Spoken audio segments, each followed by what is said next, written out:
Hi! In front of me is Samsung Galaxy Tab S6 Lite, and today I would like to show you how you can switch on or off auto rotation on this tablet.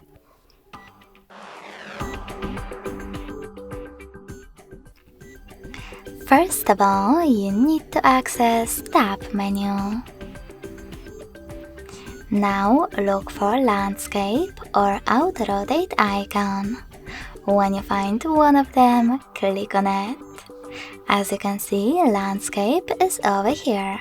So when I click, it's blue and it says Auto Rotate.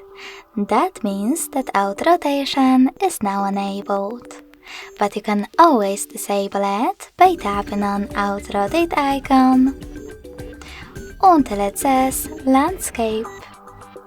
Thanks so much for watching. If you enjoyed this video, smash that like button, comment and subscribe. Bye!